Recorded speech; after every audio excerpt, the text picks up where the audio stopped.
Narating niyo na ba ang bayan ng Mercedes sa lalawigan ng Camarines Norte dito sa Bicolandia?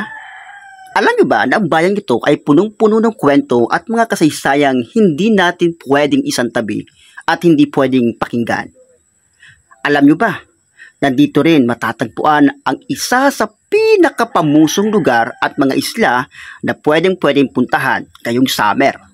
Kaya kung hindi yung pa nabibisita itong maliit na bayang ito dito sa aming probinsya sa Bicol, ito na ang pagkakataon para makita nyo ang magagandang dalampasigan, mga kwentong hindi nyo pa napapakinggan, at mga kwento na tatagos sa inyong puso at isipan.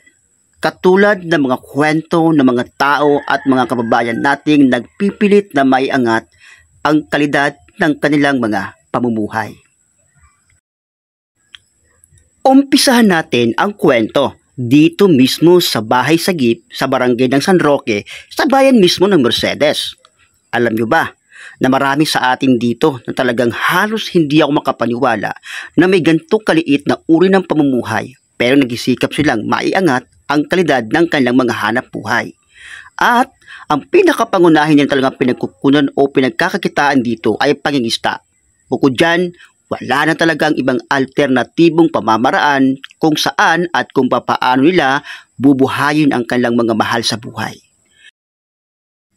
Dito rin sa bahay sagip matatagpuan ang ilan sa mga gumagawa ng mga smoke fish o yung tinatawag nating tinapa.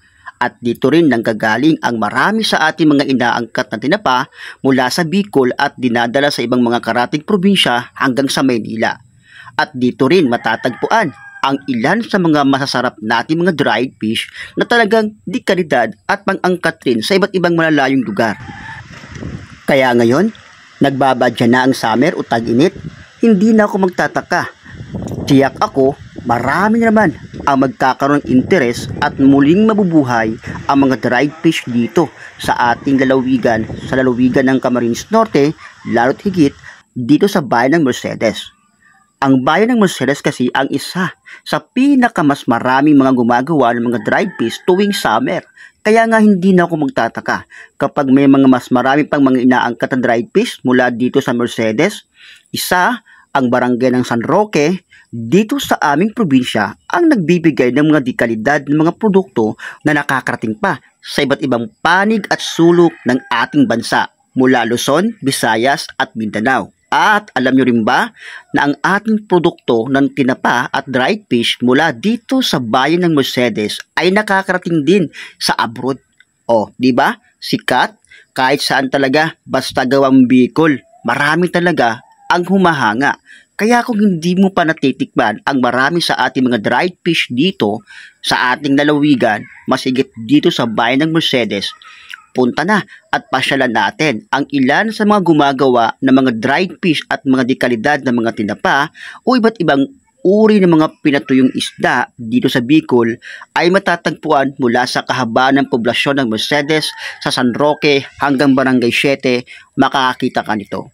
Kaya kung hindi mo pa napapasyalan ang poblasyon ng Mercedes sa lalawigan ng Bicol dito sa Camarines Norte, bakit hindi subukan at alamin ang kwento ng kanilang pagsisikap na maiangat ang kanilang mga negosyo at makatulong sa mga taong naghahanap buhay at makapagbigay din ng trabaho sa mga maliliit nating kababayan na halos walang maasahan kapag malakas ang karagatan. Hindi man sapat ang kinikita nila sa kanilang pang-araw-araw na pamumuhay habang malakas ang karagatan during amihan, at sa kakulangan ng mga alternatibong pwedeng pagkakitaan, madiskarte pa rin ang mga Pinoy dito sa ating lalawigan. At masigit silang positibo na anuman ang hirap na kanilang pinagdadaanan tuwing sasapit ang amihan, alam nila at higit silang sanay na harapin ang hamon ng buhay kapag taghirap dito sa ating probinsya. Tunay ngang nakakabilib ang pagsisikap na harapin ng ating mga maliliit na kababayan ang hamon ng buhay tuwing amihan. At marami din sa kanila ang nagsisikap na masigit pang mapabuti ang kalidad ng kanilang pamumuhay kahit anong uri ng hanap buhay ang kanilang pasukin.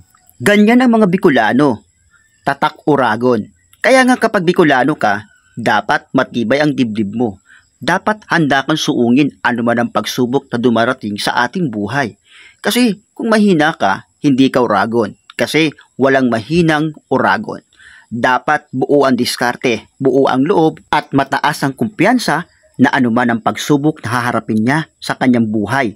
Handa siyang harapin ito at solusyonan ng may positibong pananaw na kahit gaano kahirap, buo pa rin ang kanyang kalooban at pananalig sa puong may kapal. Kaya kung hindi ka Bicolano, hindi ka uragon. Kaya kung uragon ka, isa kang Bicolano. Patunayan natin na ang Bicolano hindi lang basta maurag, magaling, mayroong pag-isikap at higit sa lahat, marunong dumiskarte kung papaano haharapin ang lahat ng pagsubok na dumarating sa kanilang mga buhay. O ikaw, Bicolano ka ba? Uragon ka ba? Kasi kung hindi mo malalampasan ang lahat ng mga pagsubok na dumarating sa iyong buhay. Kasi tatak na ng pagiging isang uragon ang pagiging isang Bicolano kung papaano magtiis at magsikap na harapin ang lahat ng pagsubok na maaari nating maharap sa anumang panahon. Kaya, kung napapanood mo ang video na to, ang tanong ko sa iyo, isa ka bang uragon at tatak na Bicolano na nananirahan dito sa lalawigan ng Camarines Norte o saan mang panig ng probinsya ng Bicol? Kung ang sagot may oo, tara mga ka-Bicol, maging tatak uragon tayo hanggang sa umabot ang mahabang panahon na tayo makaangat at higit sa lahat, makilala ang pagiging isang tatak uragon dito sa ating bansa. Muli, ako si Mike Farmers at ito ang aking kwento dito sa Kabikulan.